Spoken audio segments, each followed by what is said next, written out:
ناظرین، بلدیاتی نظام کسی بھی جمہوری جو نظام ہے اس کی ایک روح، ایک اہم جز اس کو سمجھا جاتا ہے، اور اس وقت ملک کے اندر بلدیاتی انتخاب اور بلدیاتی نظام کے حوالے سے جو سیاسی درجہ حرارت ہے وہ اپنے عروج کے اوپر ہے۔ یہ ایک ایسا نظام ہے جس میں عوام کے مسائل کا حل ان کی دہلیز تک اور اختیارات کی نچلی سطح تک منتقلی جو ہے وہ کسی بھی جمہوری نظام کی ایک خوبصورتی اس کو تصور کیا جاتا ہے۔ لیکن المیہ یہ ہے کہ پاکستان کے اندر ایک تو بلدیاتی نظام، بلدیاتی انتخابات، اس میں ایکٹ، ترامیم، قانون سازی، ان تمام چیزوں کے اوپر بھی سیاست برائے سیاست ہوتی ہے، اور اس کے اندر حکومت ہو یا اپوزیشن کی جماعتیں ایک دوسرے سے گتھم گتھا ہوتی نظر آتی ہیں، اور اس معاملے کے اوپر کوئی اس کو مانتا ہے، کوئی اس کو نہیں مانتا۔ اپنے آج کے اس پروگرام کے اندر اس ساری صورتحال کا جائزہ لیں گے اور بات کرنے کی کوشش کریں گے کہ اگر سندھ کی بات کریں تو جہاں پر سندھ لوکل گورنمنٹ ایکٹ نئی ترامیم کے ساتھ منظور بھی ہوا، اپوزیشن کا احتجاج بھی ہوا، پنجاب میں اس پر دستخط بھی ہو گئے، کے پی کے اندر تاریخ کا اعلان بھی کر دیا گیا ہے، کیا اختیارات نچلی سطح تک منتقل ہو جائیں گے اور عوام اپنے جن مسائل کے حل کے لیے آج تک امید لگائے بیٹھے ہیں، کیا وہ ہو تو یہ سیاسی بنیادوں پہ یا جماعتی بنیادوں پر رہیں، لیکن کیا عوام کو ان کے مسائل کا حل کسی ایک جماعت سے وابستگی کی بنیاد پر حل ہوں گے یا بلا تفریق سب کے مسائل حل ہوتے اس پر نظر آئیں گے؟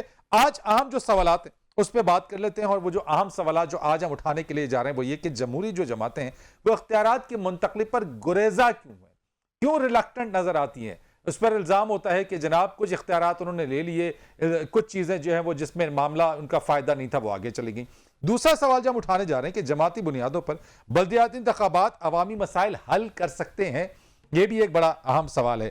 تیسری ایک بات کہ ضابطۂ اخلاق کی خلاف ورزیاں وہ اپنے عروج کے اوپر ہیں۔ ہم نے دیکھا کہ اس وقت جو اسپیکر اسد قیصر ان کی ایک آڈیو گردش کر رہی ہے، اس کے اوپر بھی ان کو طلب کیا گیا ہے۔ اس سے پہلے جو ہے سندھ کے اوپر اگر بات کریں تو بلاول زرداری سمیت کئی پی پی کے رہنماؤں پر جرمانے بھی عائد کیے گئے ہیں، اور علی امین گنڈا پور کی جو ویڈیو کیا ہی کہنے وہ تو سب کے سامنے ہی ہے۔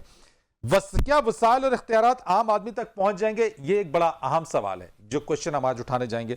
اور پانچواں جو ایک سوال ہمارے پاس ہے وہ یہ کہ قانون سازی اتفاق رائے سے کیوں نہیں ہوتی ہے؟ اگر آپ قانون بناتے ہیں اور اگر آپ مل جل کے عوامی مسائل کو حل کرنا چاہتے ہیں تو اتفاق رائے کر لیجئے، عوام کے مسائل ہی حل کرنے، سیاست کیوں ہوتی ہے؟ اس سب پر آج بات کریں گے۔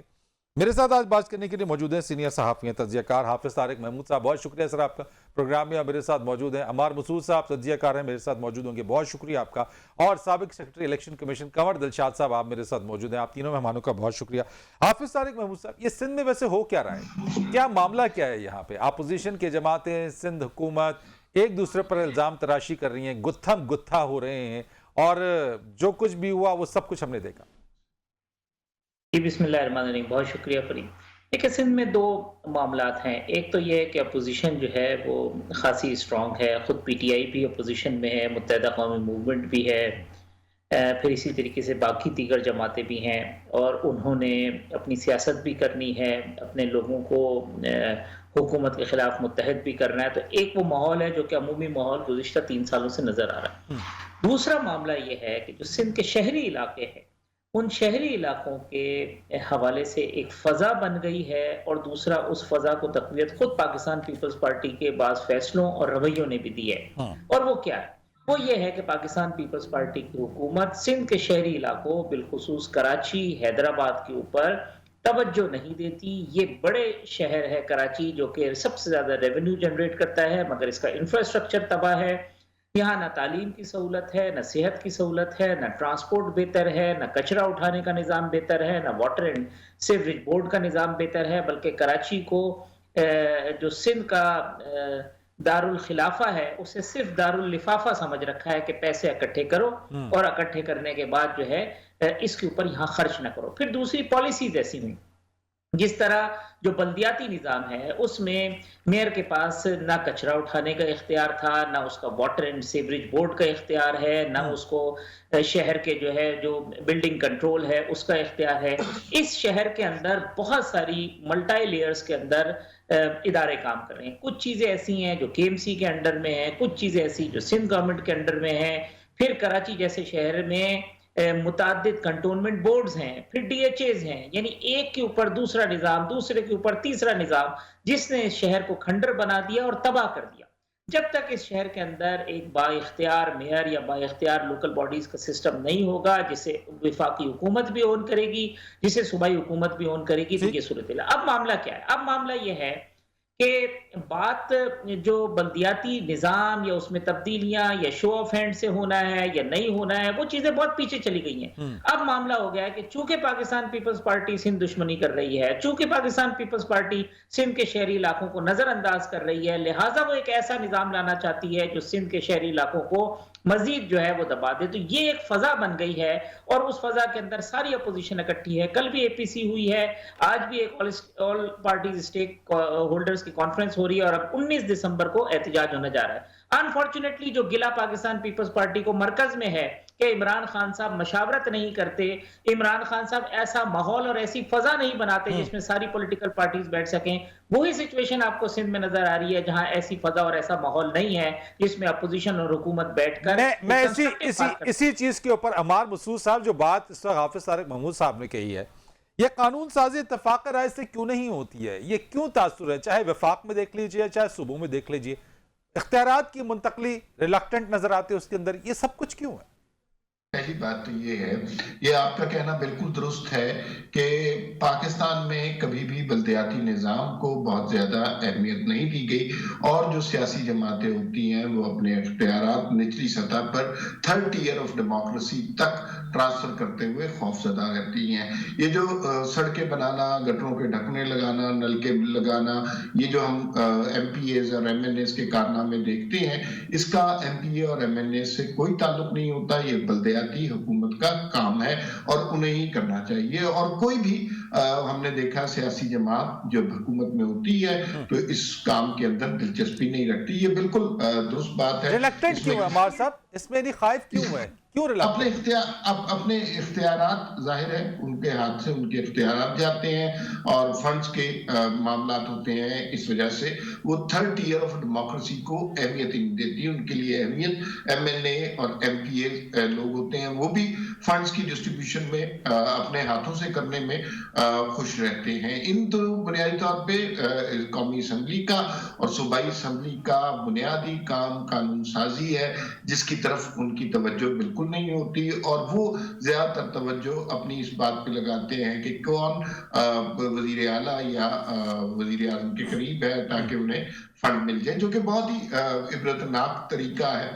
بلدیاتی نظام کے حوالے سے اگر آپ بات کریں تو بلدیاتی نظام ہمارے ہاں 3 دفعہ مکمل طور پہ ایسا ٹرائی کیا گیا کہ جس میں وہ دوسری ایکسٹریم تھی کہ جس میں قومی اسمبلی اور صوبائی اسمبلی کو اگنور کیا گیا اور ان کو مکمل اختیار دینے کی کوشش کی گئی کہ ٹوٹل سارا نظام بلدیاتی اور اس کے ذریعے مختلف یونٹس کے ذریعے بنا کر ہم پورا ملک چلائیں۔ یہ اتفاق کی بات ہے کہ یہ تینوں دفعہ 3 ڈکٹیٹروں کے زمانے میں یہ واقعہ ہوا۔ ایوب خان نے بنیادی جمہوریت کے نام سے کیا، ضیاء الحق صاحب نے غیر جماعتی بنیادوں پر کیا، اور مشرف صاحب نے جو کیا، لیکن کریڈٹ بھی پھر انہی کو دیا جاتا ہے۔ وہ کہا جاتا ہے کہ چونکہ سیاسی جماعتیں جو جمہوری جماعتیں ہیں جو جمہوریت پہ یقین رکھتی ہیں، وہ جمہوری عمل کو تو پایہ تکمیل تک نہیں پہنچاتی، لیکن یہی جو جمہوری عمل ہے وہ ڈکٹیٹرز کے دور کے اندر زیادہ بہتر طور پہ جو ہے وہ پنپتا ہے۔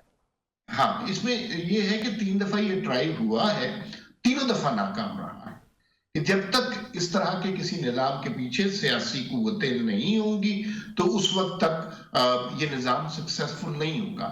ہمیشہ جمہوریت کا، سیاسی جماعتوں کا متبادل بنا کر اس نظام کو پیش کیا گیا ہے۔ National reconstruction bureau NRB general Musharraf کے زمانے میں بڑا معروف ادارہ تھا، اس نے بھی یہ کوشش کی، لیکن جب تک سیاسی ول نہیں ہوگی، سیاسی لیڈرشپ نہیں ہوگی، اس طرح کا کوئی نظام اگر آپ اپنے سیٹ اپ پر امپوز کرنے کی کوشش کریں گے تو وہ بھی سکسیسفل نہیں ہوگا۔ اس کا حل یہ ہے کہ آپ سیاسی جماعتوں کو، قومی اور صوبائی اسمبلیوں کو اس بات پر موٹیویٹ کریں، انہیں پروو کریں، انہیں فورس کریں کہ وہ اپنے اختیارات تھرڈ ٹیئر آف ڈیموکریسی کو تفویض کریں۔ اگر یہ نہیں ہوگا تو عوام کے مسائل حل ہونے میں بہت عرصہ لگ جائے گا۔ رائٹ ہو گیا۔ میں قمر دلشاہ صاحب آپ کی طرف ذرا آتا ہوں۔ یہاں تو بات اس چیز کی ہو گئی ہے کہ سکسیسفل ہونا یا نہ ہونا، لیکن جب ایک فضا چلتی ہے اس کے اندر یہ جو ضابطہ اخلاق کی خلاف ورزی ہے، یہ بڑا امپورٹنٹ ایک ایلیمنٹ ہے۔ پرائم منسٹر صاحب کو وارننگ دی گئی لیکن وہ نظر انداز انہوں نے کر دیا، پشاور چلے گئے۔ ایک ہمیں صاحب نظر آتے ہیں وہ پیسے نہ دینے کی دھمکی دیتے ہوئے نظر آتے ہیں، ایک ہمیں نظر آتے ہیں وہ کہتے ہیں جناب فنڈز ہیں میں جناب دے دوں گا اس کے اندر. یہ جو ضابطہ اخلاق کی خلاف ورزی جس پر جرمانے بھی ہو رہے ہیں، کیا محض اتنے جرمانے ہو جانا، کیا آپ سمجھتے ہیں کہ اس میں اگر انفلوئنس نہیں ہے؟ کیونکہ جو جماعتیں ہیں سیاسی وہ اپنا انفلوئنس اسی طریقے سے استعمال کرتی ہیں، اور الیکشن کمیشن محض جرمانے کر دیتا ہے لیکن بات رکتی نہیں ہے یہاں پہ. بسم اللہ الرحمن الرحیم. اصولی طور پر آپ نے ضابطہ اخلاق کی بات کی ہے، تو الیکشن کمیشن آف پاکستان کے پاس جو ضابطہ اخلاق کا جو الیکشن ایکٹ جو ہے 2017 کا سیکشن 132 133 134 یہ بڑا واضح ہے. لیکن ہماری حیرانگی اس بات پر ہے کہ ہمارے سیاسی جماعتیں بشمول حکمران جماعت وہ ضابطہ اخلاق پر جو ہے وہ غور و خوض نہیں کرتی، اس کی خلاف ورزیاں کرتی ہیں. اب اس ملک میں ابھی جو ضابطہ اخلاق کے بارے میں دو بڑی اہم باتیں سامنے آئیں. سب سے بڑی اہم بات یہ ہوئی کہ وزیر اعظم صاحب کو گورنر ہاؤس پشاور میں نہیں جانا چاہیے تھا.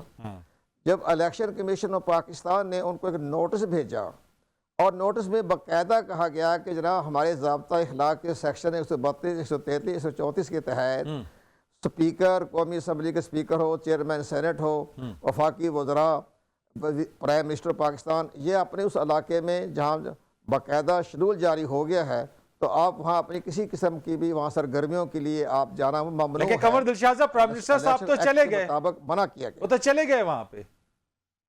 الیکشن کمیشن اب آگے میں بات کرتا ہوں. اب میں یہ بات نہیں، میں آپ کی بات پوری بات تاکہ اس قوم کو یہ تو بتائیں کہ الیکشن کمیشن کیا چیز ہے.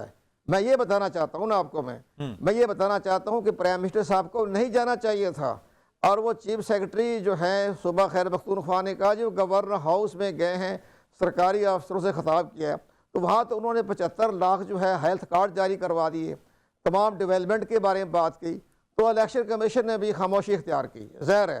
اب ایک بات سب سے بڑی اہم بات، اب سپیکر صاحب جو پوری قومی اسمبلی کے کسٹوڈین ہیں، صدر مملکت کی عدم موجودگی میں کبھی کبھی وہ صدر بھی بن جاتے ہیں، تو لے کے یہ اب وہ ان کے خلاف بھی نوٹس جاری ہو گئے ہیں.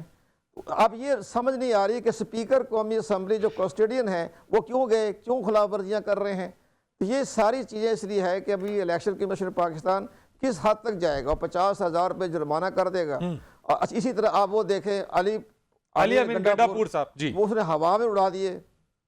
تو یہاں یہ بات الیکشن کمیشن پاکستان کے بارے میں ہم یہ کہنا چاہتے ہیں کہ اگر آپ اپنے فیصلے پر عمل درآمد کرنے کے نہیں کر سکتے، یا آپ کے اندر پاور نہیں ہے، ول پاور نہیں ہے، یا اختیارات نہیں ہیں، تو پھر لوگ یہ جو ضابطہ اخلاق کو ختم کر دیں. آپ تو ضابطہ اخلاق کو ختم کریں اور اپنا فری و فعال کر دیں. اب میں آپ کو ایک بڑی اہم مثال دیتا ہوں اداروں کی عزت کیسی کی جاتی ہے. ہمارے پینلسٹ بیٹھے ہوئے، ہم کوئی سیاسی بات نہیں کرنا چاہتے، ہمارے پینلسٹ بیٹھے ہوئے.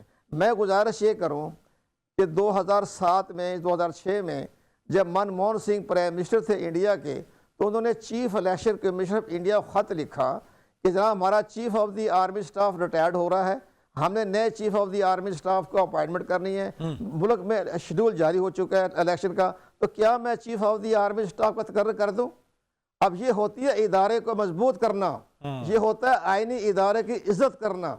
تو chief election commission of India نے خط لکھا، این او سی جاری کر دیا، نہیں جی آپ اپائنٹمنٹ کر لیں، ہمیں کوئی حرج نہیں ہے. تو یہ ادارے کی مضبوطی بتا رہا ہوں میں آپ کو کہ ادارے اس طرح مضبوط ہوتے ہیں. یہی میں آپ سے بات کروں گا قمر دلشاد صاحب، کیا ہمارا الیکشن کمیشن گورنر ہاؤس میں چلے گئے، ہمارے یہاں الیکشن کمیشن چاہیے تھا، ہمارا الیکشن کمیشن اس طریقے سے اسٹیپ کیوں نہیں لیتا، اس طریقے سے اپنا آئینی کردار ادا کیوں نہیں کرتا، کمزور کیوں اتنا؟ اس کے اوپر بات کریں گے، ایک بریک میں لوں گا، بریک کے بعد آئیں گے، اس پر مزید بات کریں گے. ہمارے ساتھ رہیے گا.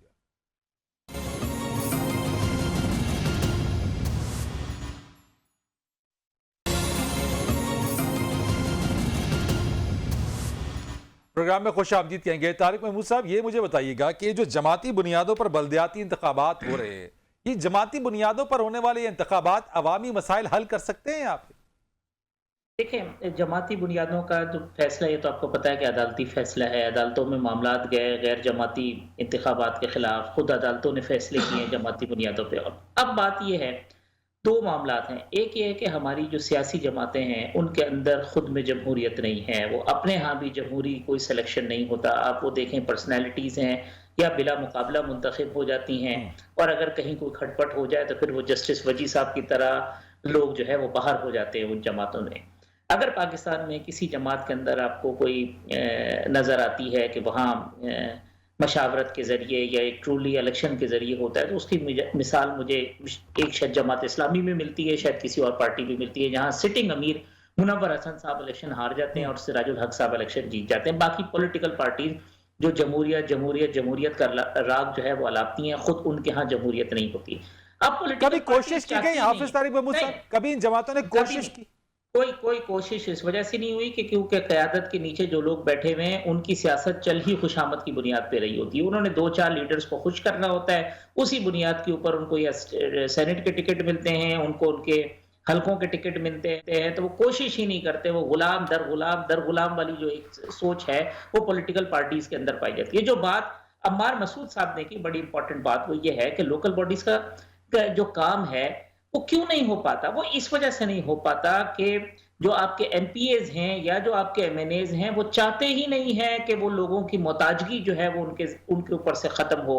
وہ چاہتے ہی نہیں ہے کہ کوئی اور قیادت جو ہے وہ نیچے سے ابھرے جو لوگوں کا بجلی، پانی، گیس، سڑک، کچرے کا مسئلہ حل کرے، کیونکہ اگر وہ کھڑے ہونے شروع ہو جائیں گے تو یہ کہاں کھڑے ہوں گے؟ اب میں آپ کو ایک اور بات بتاؤں، جب بلدیاتی جو نظام تھا وہ پاورفل ہونے کی بات ہوئی اور کہا گیا کہ جی بڑے زبردست قسم کے اختیارات دیے جا رہے ہیں، تو ناظم کون لوگ بنے؟ فریال تالپور صاحبہ نواب شاہ کی ناظم تھی، نفیسہ شاہ خیرپور کی ناظم تھی، ناصر حسین شاہ سکھر کے ناظم تھے، شاہ محمود قریشی صاحب ملتان کے ناظم تھے، سلیم جان مزاری صاحب ناظم تھے۔ یعنی کہ جتنے بڑے بڑے اسٹالورٹ تھے، جو بڑے بڑے بااثر ایم این ایز تھے، انہوں نے دیکھا کہ فنڈز مل رہے ہیں، انہوں نے دیکھا کہ اصل کام تو یہی ہے، تو یہ فوری طور پہ پارٹی کے بلدیاتی سیٹ اپ میں چلے گئے اور یہ اپنے اپنے شہروں کے ناظم بن گئے۔ تو جب تک اختیارات جو ہے وہ نیچے نہیں ہوں گے، وسائل نہیں ہوں گے، ناظم کو یا لوگوں کو یہ پتہ نہیں ہوگا کہ وہ لوگوں کی کام کرا سکتے ہیں، تو وہاں پر ایسے کھوکھلے لوگ آتے رہیں گے، بے اختیار بے بس لوگ آتے رہیں گے جو محتاج رہیں گے ایم پی ایس کے، ایم این ایس کے، پارٹی قیادتوں کے۔ تو جب تک آپ ٹرو سینس کے اندر اختیارات نہیں دیں گے اس وقت تک نہیں ہوگا۔ اور ایک اور بات میں ایڈ کر دوں صاحب، جو آپ نے انتخابی ضابطۂ اخلاق کی، میں سمجھتا ہوں کہ انتخابی ضابطۂ اخلاق پر نظر ثانی کی ضرورت ہے۔ یہ 2017 میں پاکستان مسلم لیگ نون کی حکومت نے یہ کہہ دیا کہ جی کوئی ایم این اے، کوئی جو ہے وہ سٹنگ آدمی نہیں جائے گا۔ اس کو دیکھنے کی ضرورت ہے کہ جی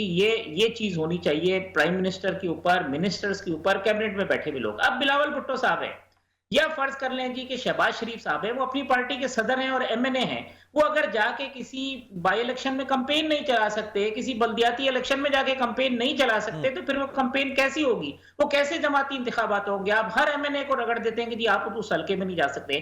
تو پاکستان کی پولیٹیکل پارٹیز کو چاہیے کہ جناب اس پہ نظر ثانی کریں، تاکہ یہ جو آپ نے اس کی وقت کھو دیا نا کہ جی ہم تو جائیں گے، جرمانہ کر لو، جو قمر صاحب کہہ رہے تھے 50,000، اور اس جرمانے کی وقت بھی کچھ نہیں۔ اگر 50,000 جرمانہ ہے تو وہ اتنا معمولی سا جرمانہ ہے جو 50,000 روپے کو اہمیت بھی رکھتا ہے۔ عمار صاحب، یہ جو اختیارات کی نچلی سطح تک منتقلی ہے، یا جس طریقے سے حافظ طارق محمود صاحب نے کہا کہ جب ناظم بننے کا وقت آیا تو وہی پاورفل، وہی طاقتور لوگ اپنے اپنے علاقوں کے ناظم بن گئے، نچلی سطح تک منتقل کون اور کیسے ہوگا یہ سارا معاملہ؟ ہم نے 2 طریقے ٹرائی کیے ہیں، دونوں میں بہت زیادہ کامیابی حاصل نہیں ہوئی ہے، and we should admit۔ ایک طریقہ ہم نے عملیت کے ادوار میں دیکھا کہ جس نے سیاسی میدان کو چھوڑ کے جمہوریت کا ایک نیم البدل بنیادی بلدیاتی نظام کی صورت میں دیا، وہ بھی ناکام رہا۔ دوسرا طریقہ جو کہ آج کل ہو رہا ہے، یہ بھی کوئی بہت سکسیسفل طریقہ نہیں ہے، اور اس میں بھی سیاسی جماعتوں کی اپنے کمپلیکسز کی وجہ سے، M N Es, M P Es کے پریشرز کی وجہ سے یہ بہت جو معاملہ گمبھیر ہوتا جا رہا ہے، اور لوگوں کے اختیار جو معاملات ہیں وہ بنیادی سطح پر حل نہیں ہو رہے۔ اس بات کو ایڈمٹ کرنا چاہیے، اور ساری جماعتیں، ساری کی ساری سیاسی جماعتیں اس بلدیاتی نظام کو کمزور کرنے کے باعث بنی ہیں۔ ایک ہی واحد طریقہ ہے کہ اس حوالے سے قانون سازی کی جائے۔ قانون سازی بھی اتفاق سے ہو چکی ہے۔ میں وہی تو کہہ رہا ہوں کہ کرے گا کون؟ اس پہ بھی تو بڑی لڑائی پڑ جاتی ہے۔ اس کا واحد طریقہ یہی ہے کہ ہم اپنی سیاسی جماعتوں کو مجبور کریں، اسمبلیوں میں شور مچائیں، اس کے علاوہ اس کا کوئی حل نہیں ہے۔ اگر مجبور کون کرے گا عمار صاحب؟ ان کو مجبور کون کرے گا؟